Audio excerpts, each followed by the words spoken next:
नमस्कार मित्रांनो, तूही रे माझा मितवा मालिकेच्या आजच्या भागामध्ये आता मामा आजीला म्हणत असतो की आई बरं झालं ना, ईश्वरीला होळीच्या मुहूर्तावरच डिस्चार्ज मिळाला, म्हणजे सगळं घर कसं आनंदाने भरलेलं राहील.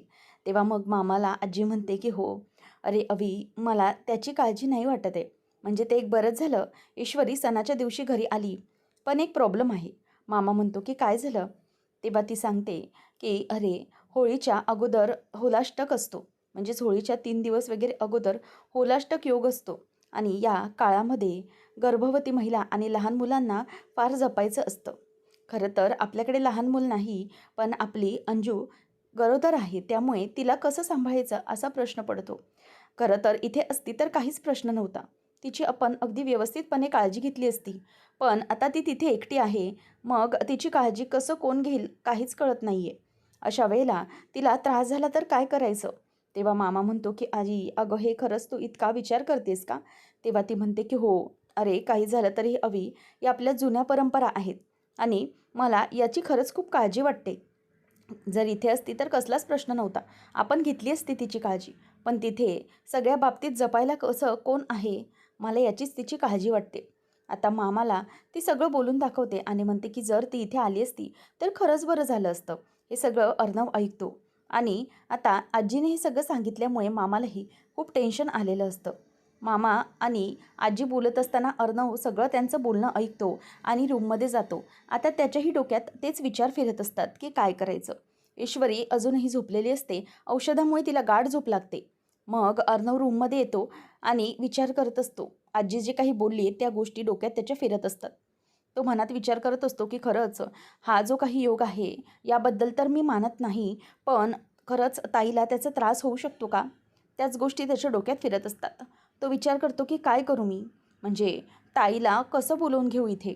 ताई अजिबात ऐकणार नाही. पण मी करू काय? आता सारखा त्याच्या डोक्यात तेच विचार फिरत असतात. तेवढ्यातच ईश्वरीला आता जाग येते. ईश्वरी बघते तर अर्णव हा उठून कसला तरी विचार करत असतो. आता ईश्वरी उठते आणि पटकन विचारते की "अर्णव सर, काय झालं? तुम्ही इथे असे का बसलायत?" तेव्हा तो म्हणतो की "काही नाही, असाच बसलो होतो. तुला झोप लागली होती ना?" तेव्हा ईश्वरी म्हणते की "नाही, सर तुम्ही काहीतरी विचार करताय. मला नक्की सांगा की काय झालं होतं? कसला विचार करताय तुम्ही?" म्हणूनच आता अर्णव म्हणतो की "काही नाही." आता खाली मामा आणि आजी दोघंजणही बोलत बसले होते की समथिंग होळीच्या अगोदर होलाष्टक योग समथिंग असतो. तेव्हा ईश्वरी म्हणते की "हो, बरोबर आहे." तेव्हा मग तो म्हणतो की "अगं, तेच बोलत होते ते आणि या योगाला मी मानत वगैरे नाही. माझा याच्यावर अजिबातच विश्वास नाही आहे. पण आजी असं म्हणत होती की या काळामध्ये प्रेग्नंट बायकांना जपायचं असतं आणि म्हणून तिला समहाऊ ताईची काळजी वाटत होती आणि तिला असं वाटत होतं की ताईने इथे असायला हवं या काळामध्ये. म्हणून त्यांचं दोघांचं बोलणं ऐकलं आणि मला ताईविषयी जरा काळजी वाटायला लागली आहे." ईश्वरी म्हणते की "मी समजू शकते नक्की आजीला आता काय वाटत असेल आणि तुम्हालाही. मला असं वाटतंय की आता." तेव्हा अर्णव म्हणतो की "हो, मी विचार करतोय. खरं तर मी हे सगळं मानत नाही आहे, पण मला काळजी वाटते आजी बोलली म्हणून." त्यावेळेला असं म्हटल्यावर ईश्वरी म्हणते की "हो सर, तुम्हाला हे असं वाटणं साहजिकच आहे. कारण की या सगळ्या काळामध्ये आपण आपल्या संस्कृतीत मानतो की आपण या सगळ्या गोष्टी जपायचं असतं." तेव्हा ईश्वरीला आता चिंता वाटत असते. अर्णवलाही टेन्शन येत असतं. तो म्हणतो की "मला काळजी वाटते ताईबद्दल. जर काही चुकीचं ताईबद्दल घडलं तर?" तेव्हा ईश्वरी म्हणते की "नाही सर, असं अजिबात चुकीचा विचार करू नका. असं काही चुकीचं घडणार नाही आहे." तेव्हा मग त्याचा चेहरा पडलेला असतो. तो म्हणतो की "मला खरंच असं वाटतं की ताईला मी इथे घेऊन यावं, पण करावं काय मला कळत नाही आहे. त्या राकेशमुळे सगळ्याच बाजूने अडकायला झाले." ईश्वरी म्हणते की "सर, तुम्ही नका चिंता करू. आपण एक काम करूया. आपण ना असं काहीतरी करूया ना, ज्याने ताई इथे राहायला येईल." तेव्हा अर्णव म्हणतो की "मिस इंदोर, हे काय बोलतेस तू? तू स्टुपिड आहेस की ऑप्टिमिस्टिक आहेस कळत नाही आहे. म्हणजे तू हे काय बोलतेस?" ईश्वरी म्हणते की "सर, एक आयडिया केली ना की आपली ताई आपल्याकडे नक्कीच राहायला येऊ शकते. मी सांगते ते तुम्ही नीट ऐका." आता ईश्वरी अर्णवला सगळं काही सांगायला लागते आणि म्हणते की "सर, आपण कोशिश तर करून बघूया." तेव्हा मग अर्णवला लक्षात येतं. तो म्हणतो की "ओके, ठीक आहे." आता अर्णव हा राकेशला कॉल लावतो आणि राकेश म्हणतो की "याचा फोन आज सकाळी सकाळी?" म्हणूनच आता राकेश फोन उचलतो आणि म्हणतो की "बोला चिंटू शेठ, बोला. सकाळी सकाळी आज फोन केलात, काय काम काढलंत आज या गरीब माणसाकडे?" तेव्हा मग आता अर्णव म्हणतो की तुझी फालतूची बडबड मला ऐकायला मी फोन केलेला नाही आहे. एक काहीतरी काम आहे त्याच्यासाठी मी तुला कॉल केला आहे. राकेश म्हणतो की ओके सॉरी, बोला आता काय काम आहे. तेव्हा मग तो सांगतो की हे बघ ताईला तुला इथे होळीला घेऊन यायचं आहे आणि त्यासाठी मी तुला 5 लाख रुपये देणार आहे, समजलं. त्यामुळे कसलाही विचार न करता गुपचूप आता इथे ताईला घेऊन यायचं आहे. तेव्हा मग तो म्हणतो की अरे म्हणजे होळीसारख्या सणाच्या दिवशी तू मला नाराज करणार का. अरे होळीसाठी मी तुझ्या ताईला तिथे घेऊन येणार आहे आणि त्याचे तू फक्त मला 5 लाख रुपये देणार आहेस. नाही नाही, 5 लाख हे जरा कमी होत आहेत असं नाही वाटत का तुला. म्हणजे जरा काहीतरी किंमत वाढव, असं तो बोलतो. त्यावेळेला तिथून ईश्वरी पण ते सगळं ऐकत असते आणि तिलाही त्या माणसाचा फुकट्या माणसाचा खूप राग येत असतो. तेव्हा मग राकेश तिथून म्हणत असतो की मला तरी वाटतंय ना की हे सगळं जे काही चालू आहे ना हे तुझ्या ताईसाठी चालू आहे ना. मग ताईसाठी ते एवढं नाही करणार का चिंटू, मग काहीतरी पैसे वाढवले पाहिजे. तेव्हा अर्णव समोरून म्हणतो की ठीक आहे 7 लाख, समजलं, 7 लाख. आता याच्यापुढे काहीही बोलायचं नाही. जर तुला तिथून घेऊन यायचे एवढे पैसे मिळत आहेत तर गपचूप यायचं, समजलं. तेव्हा तो म्हणतो की ओके डील डन, मी तुझ्या ताईला घेऊन येतो होळीसाठी आनंदाने अगदी, असं म्हणून तो आता अर्णव फोन कट करतो. त्यावेळेला ईश्वरीची ही आयडिया वर्क करते. राकेश म्हणतो की अरे वा, खरंच खूप भारी काम झालं माझं आज तर.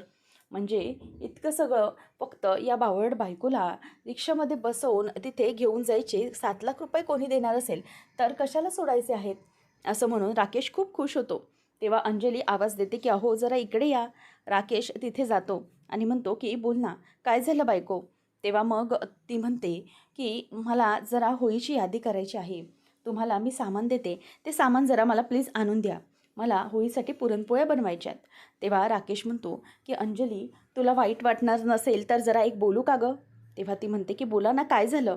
तो सांगतो की अंजली सणासुदीचे दिवस आहेत आणि असं सणासुदीच्या दिवसात आपण इथे एकटे बसले बरोबर वाटत नाही ना गं. आपलं कुटुंब तर तिकडे आहे आणि ईश्वरीजींना असं लागलं आहे आणि आपण त्यात त्यांची अशी तुटकच भेट घेतली आहे.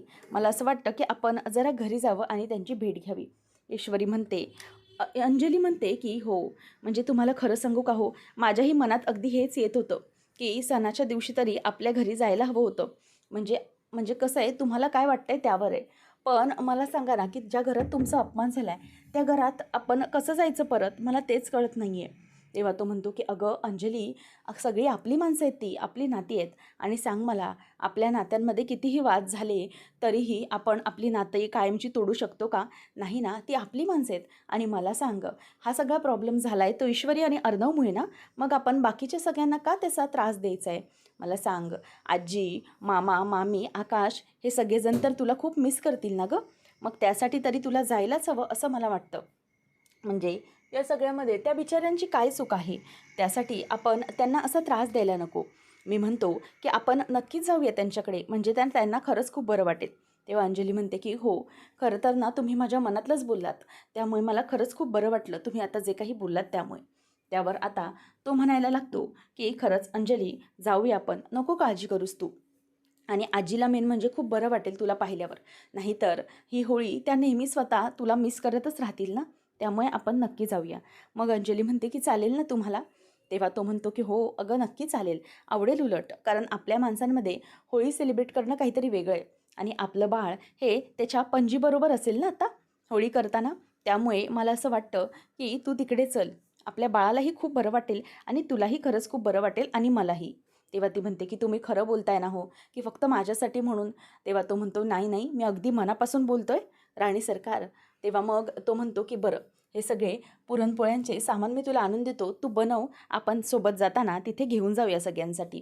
तेव्हा ती म्हणते की हो चालेल. आता अंजली पण मनातून खूप खुश झालेली असते. तर इथे ईश्वरीला इतकं लागलेलं असूनही तिचं काम सुरूच असतं. ईश्वरी ही पुरण यंत्रामध्ये पुरण बनवत असते. त्यावेळेला तिथे अर्णव येतो आणि म्हणतो की एक मिनिट मिस इंदोर, काय चाललं आहे हे तुझं. तेव्हा आता ईश्वरी म्हणते की काय चाललं आहे म्हणजे, अहो मी पुरण बनवते पुरणपोळ्यांसाठी. तो म्हणतो की पुरणपोळ्या कशाला. तेव्हा ते म्हणते की अहो सर, आज होळीचा सण आहे आणि होळीच्या दिवशी पुरणपोळ्या बनणार नाही असं थोडीच होतं, त्यामुळे मग पुरणपोळ्यांसाठी भरते मी सगळं. तेव्हा तो म्हणतो मिस इंदोर, तू एक गोष्ट विसरली आहेस का.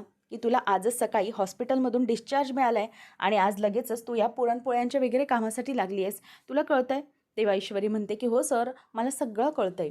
पण काय ना, सण आहे आणि सणाच्या दिवशी असं बेडवर पडून राहणं ना, म्हणजे मला आजारी असल्यासारखं वाटतं.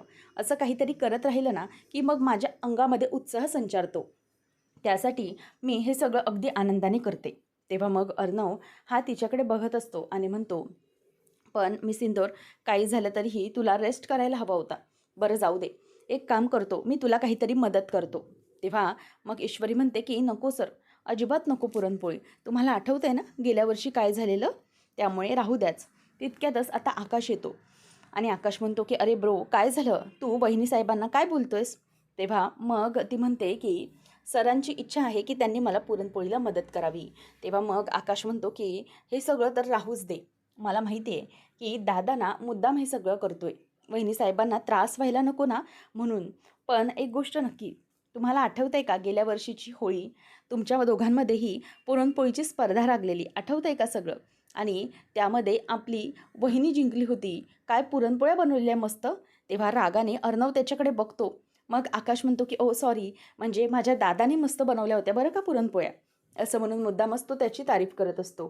तेव्हा मग ईश्वरी म्हणते की सर काय, मग करायची का पुन्हा पुरणपोळ्यांची कॉम्पिटिशन? तेव्हा तो म्हणतो की नाही नाही, आता त्याची काहीच गरज नाही आहे. तूही हे सगळं करू नकोस, राहू दे. मी पुरणपोळ्या ऑर्डर करेन. का सगळं हे करतेस? तुला त्रास होतोय ना? तेव्हा मग लगेचच ती म्हणते की नाही हो सर, मला हे सगळं करताना अजिबातच त्रास होत नाही. हे सगळं मी अगदी मनापासून करते आहे. अजिबात कसलंही वाईट वाटत नाही किंवा त्रास होत नाही मला. मला हे जर केलं नाही तर वाईट वाटेल. तेव्हा आकाश म्हणतो की ब्रो, जाऊ दे ना.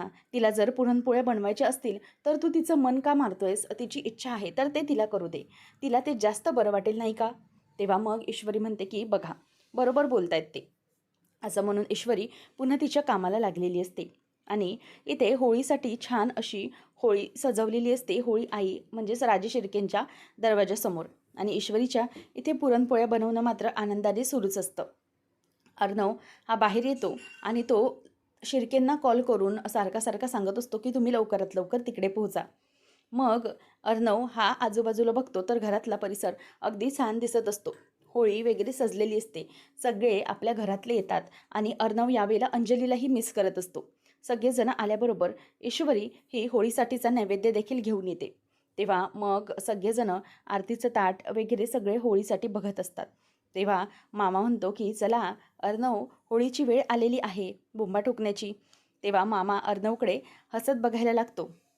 आता ईश्वरी आजूबाजूला बघत असते आणि यावेळेला मामा आणि आजी दोघंही बोलत असतात की खरंच होळीची सुंदर तयारी झाली आहे, पण काहीतरी बिनसल्यासारखं वाटतंय, म्हणजे काहीतरी राहिले.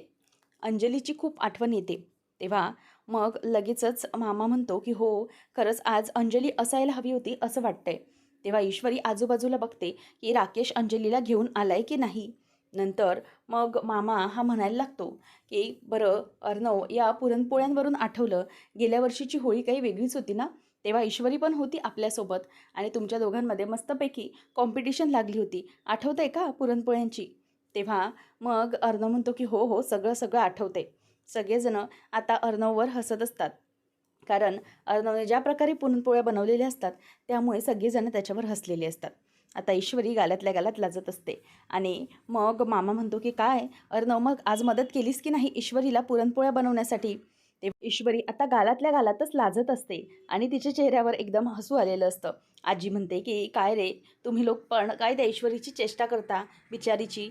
असं म्हणून सगळे हसत असतात. घरातलं वातावरण अगदी आनंदी असतं. नंतर मग आता आजी म्हणायला लागते की खरंच सगळं खूप छान वाटतंय आणि दरवर्षी होळीची पूजा हे जावई बापू आणि आपली अंजली करते. पण यावर्षी ते दोघंजणही नाही आहेत. त्यामुळे होळीची पूजा चिंटू आणि ईश्वरी तुम्ही दोघंजणं करा. असं म्हणून आता मामा आणि आजी हे दोघंही अंजलीची आठवण काढत असतात. त्याच वेळेला मग आता अंजली अजून कशी आली नाही याचा विचार अर्णव करत असतो. तेवढ्यातच तिथून अंजली आलेली असते. ती मागून आल्याबरोबर वल्लरी म्हणते की अरे वा, ते बघा अंजली आली आणि जावई बापू आले. तेव्हा ते दोघंजणही आता समोरून चालत येत असतात. अंजलीला पाहिल्यावर आता आजीला खूप बरं वाटतं. आजी अगदी प्रेमानेच तिला अंजू असा आवाज देते. तेव्हा तीही समोरून अगदी चालत येत असते. सगळे आनंदाने अंजलीकडे बघत असतात आणि राकेश येणारच 100% हे अर्णवला माहीतच असतं, कारण त्याने तशी त्याला ऑफरच दिलेली असते.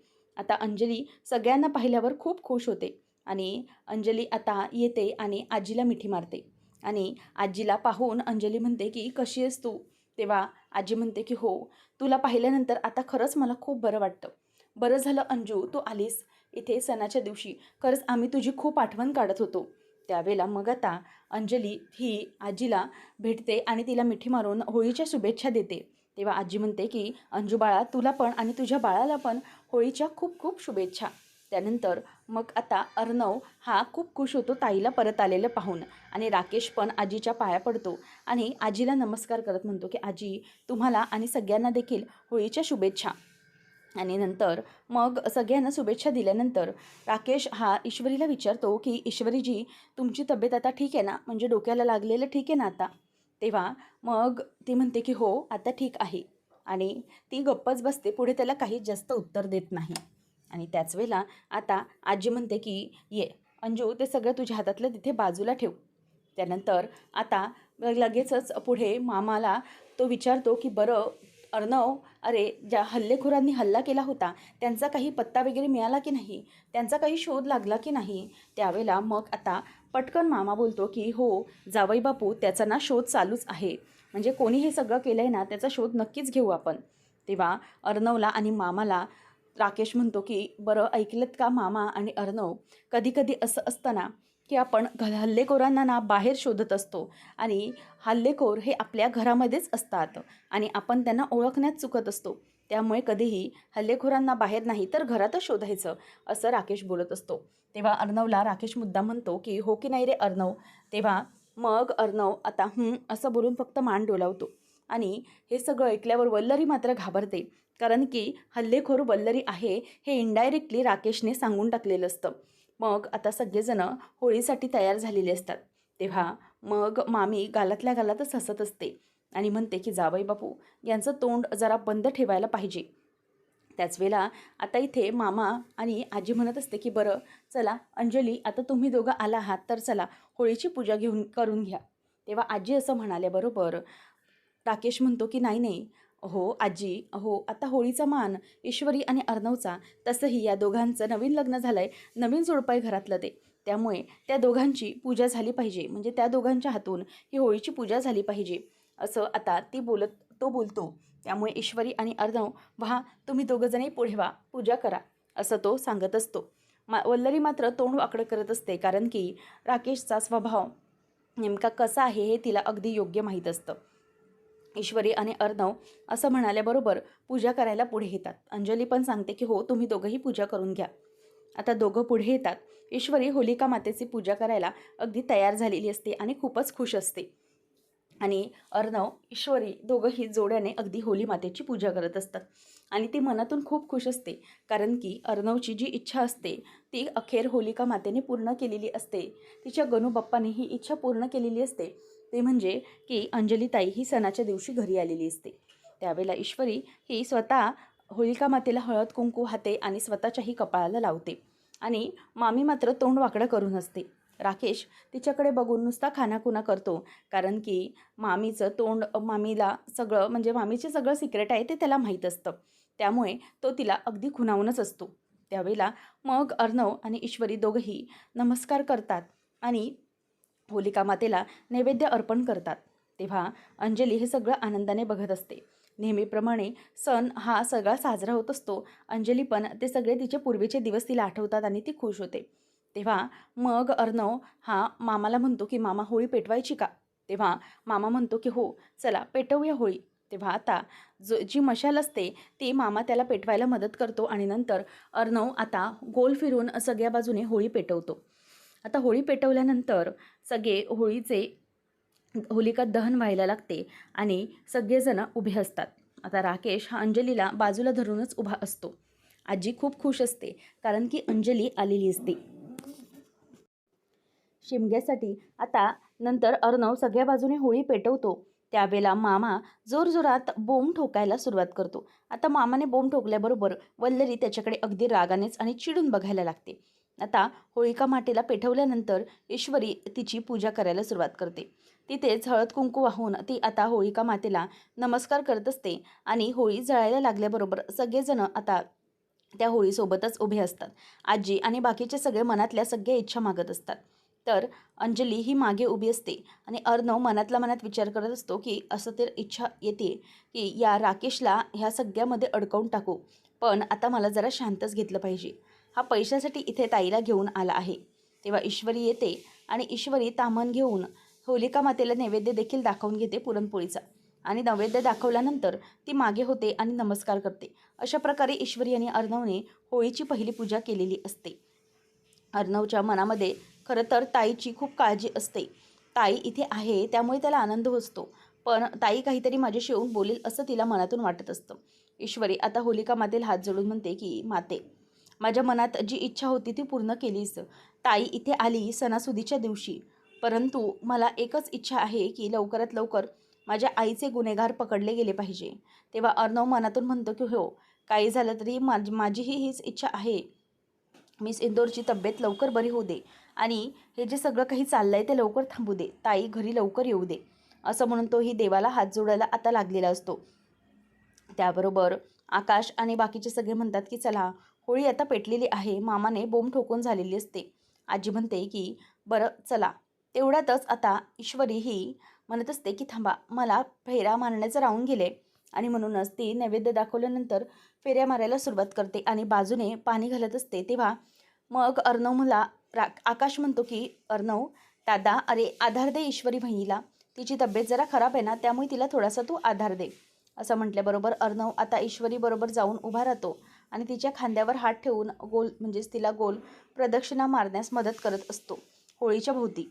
तेव्हा हे सगळं अंजली बघत असते आणि अंजलीला अर्णव इतकी ईश्वरीची काळजी घेतोय ते पाहून खूपच बरं वाटलेलं असतं.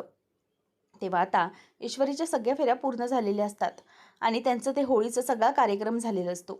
राकेशला घाई झालेली असते. तो म्हणतो की माझी इंदोरी जिलेबी अजूनही तशीच दिसते, अगदी गोड.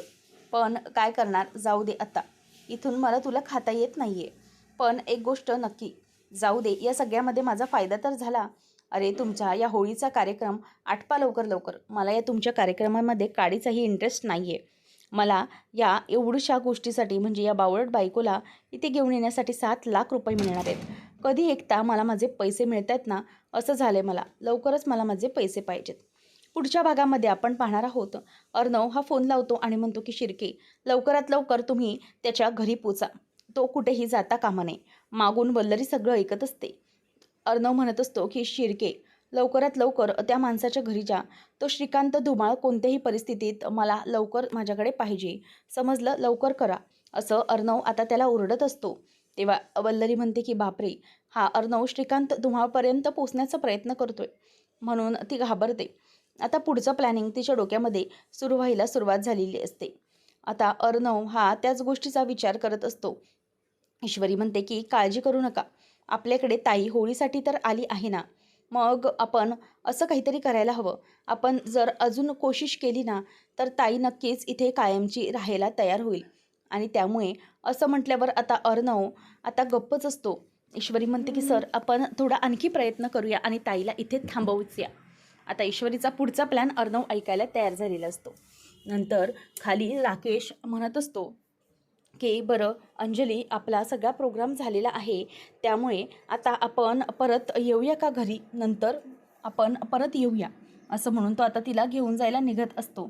त्यावेळेला अंजली म्हणते की नाही, आता परत इथे यायचं नाही आहे. मग अंजली नेमका तिथे राहण्याचा निर्णय घेते की काय, हे पाहणं रंजक ठरणार आहे. अशाच मालिकांच्या अपडेटसाठी आताच आपल्या चॅनलला सबस्क्राईब नक्कीच करा. धन्यवाद.